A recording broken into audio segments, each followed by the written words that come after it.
Welcome to wishful ಅಡುಗೆ ಮನೆ. ಇವತ್ತು ಒಂದು ರವೆಯಿಂದ ಸೂಪರ್ ಆಗಿರೋ ರೆಸಿಪಿ ಮಾಡೋಣ. ಬ್ರೇಕ್ಫಾಸ್ಟ್ಗೂ ಆಗುತ್ತೆ, ಲಂಚ್ಗೆ ಆಗುತ್ತೆ, ಲಂಚ್ ಬಾಕ್ಸಿಗೆ ಕೂಡ ಆಗುತ್ತೆ. ನಮಗೆ ಈವ್ನಿಂಗ್ ಹೊಟ್ಟೆ ಹಸಿದ್ರು ಕೂಡ ಇದನ್ನು ದಿಢೀರಂತ ಮಾಡ್ಕೊಬೋದು. ಹೇಗೆ ಮಾಡೋದು ಅಂತ ನೋಡೋಣ ಬನ್ನಿ. ನಾನಿಲ್ಲಿ ಒಂದು ಬೌಲ್ ಆಗೋಷ್ಟು ಮಾತ್ರ ರವೆನ ತಗೋತಾ ಇದ್ದೀನಿ. ನಾನಿಲ್ಲಿ ಮೀಡಿಯಮ್ ರವೆನ ತೊಗೊಂಡಿದ್ದೀನಿ. ಬೇಕಂದರೆ ಚಿರೋಟಿ ರವೆ ಕೂಡ ತೊಗೋಬೋದು. ನೋಡಿ, ಒಂದು ಬೌಲ್ ಒಳಗಡೆಗೆ ಒಂದು ಸಣ್ಣ ಬೌಲ್ ಆಗೋಷ್ಟು ರವೆನ ತೊಗೊಂಡಿದ್ದೀನಿ.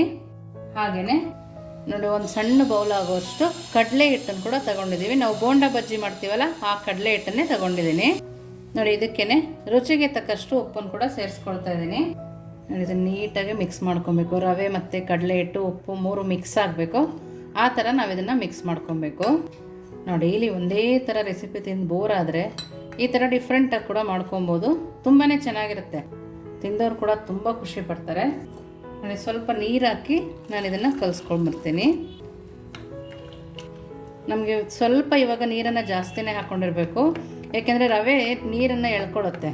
ಹಾಗಾಗಿ ನೋಡಿ, ಇಷ್ಟು ನೀರನ್ನು ಹಾಕ್ಕೊಂಡಿರ್ಬೇಕು. ನಾವು ಇದಕ್ಕೆ ಯಾವುದೇ ಥರ ಮೊಸರು ಹಾಕಲ್ಲ, ಏನೂ ಹಾಕಲ್ಲ, ಸೋಡಾ ಹಾಕಲ್ಲ. ದಿಢೀರಂತ ಮಾಡ್ಕೊಬೋದು. ನೋಡಿ, ಈ ಥರ ಕಲಸಿ ಒಂದು 10 ನಿಮಿಷ ಪಕ್ಕಕ್ಕೆ ಎತ್ತಿಟ್ಕೊಳ್ಳೋಣ.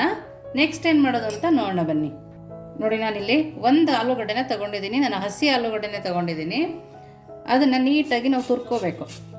ನಾವು ಆಲೂಗಡ್ಡೆ ಬೇಯಿಸಬೇಕು ಅಂತಲೇ ಇಲ್ಲ, ದಿಢೀರಂತ ಆಗುತ್ತೆ. ನೋಡಿ, ಈ ಥರ ತುರ್ಕೊಬೇಕು. ನೀವಿನ್ನೂ ನಮ್ಮ ವಿಶ್ಫುಲ್ ವಾಟ್ಸಪ್ ಗ್ರೂಪ್ನ ಜಾಯಿನ್ ಆಗಿಲ್ಲ ಅಂದರೆ ಕೆಳಗಡೆ ಡಿಸ್ಕ್ರಿಪ್ಷನಲ್ಲಿ ಲಿಂಕ್ ಕೂಡ ಕೊಟ್ಟಿರ್ತಾರೆ, ಜಾಯಿನ್ ಕೂಡ ಆಗ್ಬೋದು. ನೋಡಿ, ಈ ಥರ ತುರಿದಿದ್ದೀನಿ. ನೋಡಿ, ನಾನು ಇದಕ್ಕೇ ನೀರು ಹಾಕಿ ಪಕ್ಕಕ್ಕೆ ಎತ್ತಿಟ್ಕೊಳ್ತೀನಿ. ನಾವು ಆಲೂಗಡ್ಡೆನ ನೀರು ಹಾಕ್ದೇ ಪಕ್ಕಕ್ಕೆ ಇಟ್ವಿ ಅಂದರೆ ಅದು ಕಪ್ಪಾಗುತ್ತೆ. ಹಾಗಾಗಿ ನೆಕ್ಸ್ಟ್ ಮಾಡೋ ತನಕನೂ ನಾವು ಆಲೂಗಡ್ಡೆನ ಪಕ್ಕಕ್ಕೆ ಎತ್ತಿಟ್ಕೊಳ್ಳೋಣ. ನೋಡಿ, ಒಂದು ಬಾಣಲಿ ತೊಗೊಂಡಿದ್ದೀನಿ. ಒಂದು 2 ಸ್ಪೂನ್ ಆಗೋಷ್ಟು ನಾವು ಇದಕ್ಕೆ ಎಣ್ಣೆನ ಸೇರಿಸ್ಕೊಳ್ಳೋಣ. ನೋಡಿ, ಇವಾಗ ಅದೇ ಬಾಣಲಿಗೆ ಒಂದು ಅರ್ಧ ಸ್ಪೂನ್ ಆಗೋಷ್ಟು ಜೀರಿಗೆನ ಹಾಕ್ಕೊಳ್ತಾ ಇದ್ದೀನಿ. ಒಂದು 1/4 ಸ್ಪೂನ್ ಆಗೋಷ್ಟು ಸಾಸಿವೆ. ನೋಡಿ, ಚಟಪಟ ಅಂತ ಸಿಡಿದ್ಮೇಲೆ ಕರಿಬೇವಿನ ಸೊಪ್ಪು, ಹಾಗೆಯೇ ಹಸಿಮೆಣಸಿನ್ಕಾಯಿ, ಸಣ್ಣದಾಗಿ ಹೆಚ್ಚಿರೋ ಕ್ಯಾಪ್ಸಿಕಮ್, ಹುರಿದಿರೋ ಅಂಥ ಕ್ಯಾರೆಟ್. ನೋಡಿ, ಇಷ್ಟನ್ನು ಹಾಕಿ ಫ್ರೈ ಮಾಡ್ಕೊಳ್ಬೇಕು. ಕ್ಯಾರೆಟು ಕ್ಯಾಪ್ಸಿಕಮ್ದು ಸ್ವಲ್ಪ ಹಸಿ ವಾಸನೆ ಹೋಗಬೇಕು, ಅಲ್ಲಿ ತನಕ ಫ್ರೈ ಮಾಡ್ಕೊಬೇಕು. ಲೋ ಫ್ಲೇಮಲ್ಲಿಟ್ಟು ಫ್ರೈ ಮಾಡ್ಕೊಬೇಕು, ನಮಗೆ ಒತ್ತಬಾರ್ದು. ಹಾಗೆಯೇ ಸಣ್ಣದಾಗಿ ಕಟ್ ಮಾಡಿರೋ ಟೊಮೊಟೊ ಕೂಡ ಸೇರಿಸ್ಕೊಳ್ತಾ ಇದ್ದೀನಿ. ಟೊಮೊಟೊ ಸ್ವಲ್ಪ ಸಾಫ್ಟ್ ಆದರೆ ಸಾಕಾಗುತ್ತೆ. ನಾವು ಅಲ್ಲಿ ತನಕನೂ ಫ್ರೈ ಮಾಡ್ಕೊಬೇಕು. ನೋಡಿ, ಈ ಥರ ಫ್ರೈ ಮಾಡ್ಕೊಬೇಕು. ಇದಕ್ಕೇ ನಾವಿಲ್ಲಿ ಸ್ವಲ್ಪ ಉಪ್ಪನ್ನು ಹಾಕೋಣ. ನಾವು ಹಿಟ್ಟಿಗೆ ಕೂಡ ಉಪ್ಪು ಹಾಕಿರ್ತೀವಲ್ವ, ಹಾಗಾಗಿ ಕ್ಯಾರೆಟು ಮತ್ತು ಕ್ಯಾಪ್ಸಿಕಮ್ ಸ್ವಲ್ಪ ಉಪ್ಪತ್ತಲೆ ಅಂತೇಳಿ ಇದಕ್ಕೆ ಸ್ವಲ್ಪ ಉಪ್ಪನ್ನು ಹಾಕೋಣ. ನೋಡಿ, ಇವಾಗ ಇದು ಫ್ರೈ ಆಗಿದೆ. ಇದೇ ಥರ ಆಗಬೇಕು, ನಮಗೆ ಜಾಸ್ತಿ ಒತ್ತೋಗೋ ಥರನೂ ಆಗಬಾರ್ದು. ಇವಾಗ ಸ್ಟವ್ ಆಫ್ ಮಾಡಿ ಇದನ್ನು ಪಕ್ಕಕ್ಕೆ ಎತ್ತಿಟ್ಟು ನೆಕ್ಸ್ಟ್ ಏನು ಮಾಡೋದು ಅಂತ ನೋಡೋಣ ಬನ್ನಿ. ನೋಡಿ, ನಾವು ಫ್ರೈ ಮಾಡ್ಕೊಂಡಿರೋ ಮಸಾಲ ತಣ್ಣಗಾಗೋಷ್ಟರೊಳಗೆ ದಿಢೀರಂತ ಒಂದು ಕೊಕೊನಟ್ ಚಟ್ನಿನ ಮಾಡ್ಕೊಳ್ಳೋಣ. ನೋಡಿ, ಇಲ್ಲಿ ತೆಂಗಿನಕಾಯಿನ ಹಾಕ್ಕೊಳ್ತಾ ಇದ್ದೀನಿ. ಹಾಗೆಯೇ ಒಂದು 2 ಇಲ್ಕಾಗುವಷ್ಟು ಬೆಳ್ಳುಳ್ಳಿ, ಒಂದು ಸ್ವಲ್ಪ ಹುಣಸೆ ಹಣ್ಣು, ಹಾಗೆಯೇ ನಿಮ್ಮ ಖಾರಕ್ಕೆ ಅನುಗುಣವಾಗಿ ಹಸಿಮೆಣಸಿನ್ಕಾಯಿನ ಹಾಕೋಬೋದು. ಸ್ವಲ್ಪ ಉಪ್ಪು, ನೋಡಿ, ಸ್ವಲ್ಪ ಕಡಲೆ, ಕೊತ್ತಂಬರಿ ಸೊಪ್ಪು ಹಾಕಿ ನೀರು ಹಾಕಿ ನಾವು ಇದನ್ನು ಗ್ರೈಂಡ್ ಮಾಡ್ಕೊಂಡು ಬರೋಣ. ನೋಡಿ, ಸೂಪರಾಗಿರೋ ಚಟ್ನಿ ರೆಡಿ ಇದೆ. ಈ ಥರ ತರ್ತರಿಯಾಗಿದ್ರೇ ತುಂಬ ಚೆನ್ನಾಗಿರುತ್ತೆ. ಇದನ್ನು ಪಕ್ಕಕ್ಕಿಟ್ಟು ನೆಕ್ಸ್ಟ್ ಏನು ಮಾಡೋದು ಅಂತ ನೋಡೋಣ ಬನ್ನಿ. ನೋಡಿ, ನಾವು ರವೆ ಮತ್ತು ಕಡಲೆ ಹಿಟ್ಟನ್ನು ಹಾಕಿ ಕಲಿಸ್ಕೊಂಡಿದ್ವಲ್ಲ, ಅದೆಷ್ಟು ತಿಕ್ಕಾಗಿದೆ ನೋಡಿ. ನಮಗೆ ರವೆ ನೀರನ್ನು ಚೆನ್ನಾಗಿ ಕುಡ್ದಿರುತ್ತೆ. ಇವಾಗ ಇದಕ್ಕೆ ಇನ್ನು ಸ್ವಲ್ಪ ನೀರನ್ನು ಹಾಕ್ಕೊಬೇಕು. ನೋಡಿ, ಒಂದು ಅರ್ಧ ಬೌಲ್ ಅಷ್ಟು ಆಗೋಷ್ಟು ನೀರನ್ನು ಹಾಕ್ಕೊಂಡಿದ್ದೀನಿ. ನೀರನ್ನು ಹಾಕಿ ನಾವು ಚೆನ್ನಾಗಿ ತಿರುಗಿಸ್ಕೊಬೇಕು ಇದನ್ನು. ಯಾಕಂದರೆ ನಾವಿಲ್ಲಿ ಸೋಡಾ ಹಾಕಿಲ್ಲ, ಏನೂ ಹಾಕಿಲ್ಲ, ಮೊಸರು ಕೂಡ ಹಾಕಿಲ್ಲ. ಹಾಗಾಗಿ ಚೆನ್ನಾಗಿ ಈ ಥರ ಕೈಯನ್ನು ತಿರುಗಿಸ್ಕೊಬೇಕು. ನಾವೆಲ್ಲದಕ್ಕೂ ಬೀಟ್ ಮಾಡ್ತೀವಲ್ಲ, ಆ ಥರ ಬೀಟ್ ಮಾಡ್ಕೊಂಡ್ರೆ ಸಾಕಾಗುತ್ತೆ. ದಿಢೀರಂತ ಡಿಫ್ರೆಂಟಾಗಿ ಮಳೆ ಬರೋ ಟೈಮಲ್ಲೂ ಮಾಡ್ಕೊಂಡು ತಿನ್ಬೋದು, ಅಷ್ಟು ರುಚಿಯಾಗಿರುತ್ತೆ. ನೋಡಿ, ಈ ಥರ ಮಾಡಿಕೊಂಡು ನೆಕ್ಸ್ಟ್ ಇದಕ್ಕೆ ಒಂದು 1/4 ಸ್ಪೂನ್ ಆಗೋಷ್ಟು ಗರಂ ಮಸಾಲನ ಹಾಕ್ಕೊಂಡಿದ್ದೀನಿ. ಹಾಗೆಯೇ ಒಂದು 1/4 ಸ್ಪೂನ್ ಆಗೋಷ್ಟು ಕರಿಮೆಣಸಿನ ಪುಡಿ ಕೂಡ ಹಾಕ್ಕೊಂಡಿದ್ದೀನಿ. ನೋಡಿ, ನಾವು ಇದಕ್ಕೆ ಒಂದು 1/4 ಸ್ಪೂನ್ ಆಗೋಷ್ಟು ಅಜ್ವೈನ ಹಾಕ್ಕೊಬೇಕು. ಕೈಯಲ್ಲಿ ಸ್ವಲ್ಪ ತಿಕ್ಕ ಹಾಕೊಂಡ್ರೆ ಫ್ಲೇವರ್ ಕೂಡ ತುಂಬಾ ಚೆನ್ನಾಗಿರುತ್ತೆ. ನೋಡಿ, ಈ ಥರ ನಾವು ಈಗ ಫ್ರೈ ಮಾಡ್ಕೊಂಡ್ವಲ್ಲ ಕ್ಯಾಪ್ಸಿಕಮ್ ಕ್ಯಾರೆಟು ಎಲ್ಲ ಸ್ವಲ್ಪ ತಣ್ಣಗಾದ್ಮೇಲೆ ಇದಕ್ಕೆ ಸೇರಿಸ್ಕೊಬೇಕು. ನೀವು ಕೊತ್ತಂಬರಿ ಇದ್ದರೆ ಅದನ್ನು ಫ್ರೈ ಮಾಡಬೇಡಿ, ಹಾಗೇ ಹಾಕೋಬೋದು. ನಾನು ಕಲರ್ಗೋಸ್ಕರ ಒಂದು 1/4 ಸ್ಪೂನ್ ಅರಿಶಿನ ಪುಡಿ ಕೂಡ ಹಾಕ್ಕೊಳ್ತಾ ಇದ್ದೀನಿ ನೋಡಿ. ಈ ಥರ ಹಾಕ್ಕೊಂಡು ಚೆನ್ನಾಗಿ ಬೀಟ್ ಮಾಡ್ಕೊಳ್ಳೋಣ. ಮಕ್ಕಳಿಗೆ ನಾವು ಹಂಗೆ ರವೆದು ದೋಸೆ ಅಂತೇಳಿ ಕೊಟ್ಟರೆ ಅವ್ರಿಗೆ ಇಷ್ಟ ಆಗೋಲ್ಲ.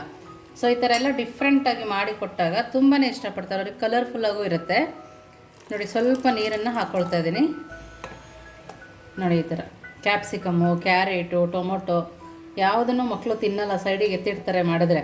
ಈ ಥರ ಕೊಟ್ಟಾಗ ತುಂಬಾ ಇಷ್ಟಪಟ್ಟು ತಿಂತಾರೆ ನೋಡಿ. ಈ ಥರ ಬ್ಯಾಟರ್ನ ಚೆನ್ನಾಗಿ ಕಲಿಸ್ಕೊಬೇಕು ನಾವು ನೋಡಿ. ಈ ಥರ ಕಲಸಿ ನೋಡಿ. ಈ ಥರ ತಿಕ್ಕಾದಮೇಲೆ ನಾವು ಆಲೂಗಡ್ಡೆನ ತುರಿದು ನೆನೆಸಿಟ್ಕೊಂಡಿದ್ವಲ್ಲ, ಅದನ್ನು ಈ ಥರ ನೀರನ್ನು ಹಿಂಡಿ ಹಾಕೋಬೇಕು ನೋಡಿ. ನಾವು ನೀರಿಗೆ ಹಾಕ್ಕೊಂಡಿರೋದ್ರಿಂದ ನೋಡಿ ಅದೆಷ್ಟು ಚೆನ್ನಾಗಿ ಬಂದಿದೆ ಅಂಥೇಳಿ. ಕಲರ್ ಬಿಳಿನೇ ಇದೆ ನೋಡಿ. ಅದನ್ನು ಇವಾಗ ಹಾಕ್ಕೊಬೇಕು.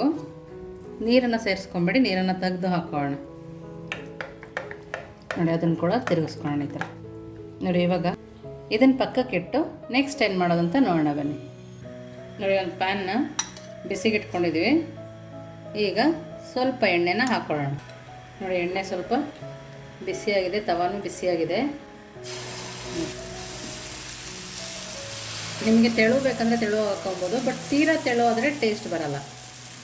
ಮೀಡಿಯಮ್ಮಾಗೆ ಇರಬೇಕು ನೋಡಿ. ಈ ಥರ ನೋಡಿ. ಇದನ್ನು ಕ್ಲೋಸ್ ಮಾಡ್ಕೊಳ್ಳೋಣ. ನಾವು ಲಿಡ್ಡನ್ನು ಕ್ಲೋಸ್ ಮಾಡಿ ಒಂದು 3 ನಿಮಿಷ ಮೀಡಿಯಮ್ ಫ್ಲೇಮಲ್ಲಿ ಬೇಯಿಸ್ಕೊಂಡ್ರೆ ಸಾಕಾಗುತ್ತೆ ನೋಡಿ. ಇವಾಗ 3 ನಿಮಿಷ ಆಗಿದೆ. ಇವಾಗ ನಾನಿಲ್ಲಿ 1 ಸ್ಪೂನ್ ಎಣ್ಣೆನ ಹಾಕ್ಕೊಳ್ತಾ ಇದ್ದೀನಿ. ನೀವು ಬೇಕಾದರೆ ತುಪ್ಪ ಕೂಡ ಹಾಕೋಬೋದು.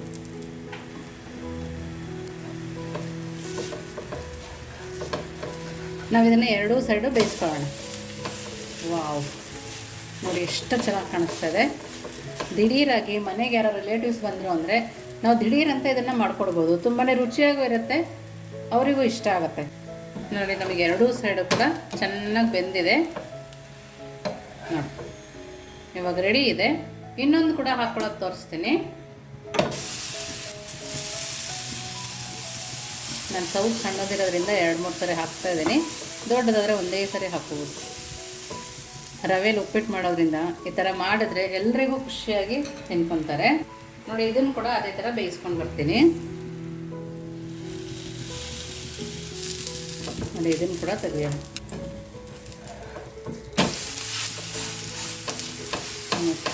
ಮೀಡಿಯಮ್ ಫ್ಲೇಮಲ್ಲಿ ಇಟ್ಟು ಬೇಯಿಸ್ಕೊಂಡ್ರೆ ತುಂಬಾ ಚೆನ್ನಾಗಿರುತ್ತೆ ನೋಡಿ. 2 ಸೈಡು ಬೆಂದು ರೆಡಿ ಇದೆ. ಈಗ ಸರ್ವ್ ಮಾಡೋಣ ಬನ್ನಿ ನೋಡಿ. ಇವಾಗ ಪ್ಲೇಟ್ ಕೂಡ ರೆಡಿ ಇದೆ ನೋಡಿ. ನಾವು ಮಾಡಿರೋ ರವಾ ದೋಸೆ, ನಾವು ಉಪ್ಪಿಟ್ಟೇ ಮಾಡ್ಕೊಂಡು ತಿಂತಾ ಇರ್ತೀವಲ್ಲ ನೋಡಿ. ಈ ಥರ ಡಿಫ್ರೆಂಟಾಗಿ ರವಾ ದೋಸೆ ಎಷ್ಟು ಚೆನ್ನಾಗಿದೆ ನೋಡಿ. ಇವಾಗ ನಾವು ಮಾಡ್ಕೊಂಡಿರೋ ಚಟ್ನಿ ಜೊತೆಗೆ ತಿನ್ಬೋದು. ನಿಮ್ಗೆ ಚಟ್ನಿ ಮಾಡೋಕ್ಕಾಗಿಲ್ಲ ಅಂದರೆ ಸಾಸ್ ಜೊತೆ ಕೂಡ ತಿನ್ಬೋದು, ಅಷ್ಟು ರುಚಿಯಾಗಿರುತ್ತೆ ನೋಡಿ. ಇವಾಗ ಚಟ್ನಿ ಜೊತೆಗೆ ಹೇಗಿದೆ ಅಂತ ಹೇಳ್ತೀನಿ ನೋಡಿ. ನೋಡಿ ಇದು ನೋಡ್ತಾ ಇದ್ದೀರಲ್ಲ, ಎಲ್ಲೂ ನಮ್ಮ ಕೈಗೆ ಅಂಟುತ್ತಾ ಇಲ್ಲ ನೋಡಿ. ಸಾಫ್ಟಾಗಿ ಕೂಡ ಇದೆ ನೋಡಿ. ಲಂಚ್ ಬಾಕ್ಸಿಗೆ ಹಾಕಿದ್ರೆ ತುಂಬಾ ಚೆನ್ನಾಗಿರುತ್ತೆ. ನಮಗೆ ಮೇಲ್ಗಡೆ ತುಂಬ ಕ್ರಿಸ್ಪಿಯಾಗಿ ಬಂದಿದೆ ಇಲ್ಲಿ, ಹಂಗಾಗಿ ತುಂಬಾ ಟೇಸ್ಟಿಯಾಗಿರುತ್ತೆ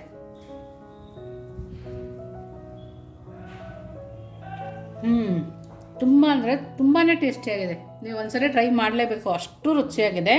ನೀವು ನಿಮ್ಮ ಮನೇಲಿ ಮಾಡಿ ಹೇಗಿತ್ತು ಅಂತ ವಿಶ್ಫುಲ್ ಅಡುಗೆ ಮನೆಗೆ ಕಮೆಂಟ್ ಮಾಡೋದನ್ನು ಮರಿಬೇಡಿ. ನೀವಿನ್ನೂ ನಮ್ಮ ಚಾನಲ್ ಸಬ್ಸ್ಕ್ರೈಬ್ ಆಗಿಲ್ಲ ಅಂದರೆ ಸಬ್ಸ್ಕ್ರೈಬ್ ಆಗಿ, ಲೈಕ್ ಮಾಡಿ, ಶೇರ್ ಮಾಡಿ. ವಿಶ್ಫುಲ್ ಅಡುಗೆ ಮನೆಗೆ ಥ್ಯಾಂಕ್ ಯು.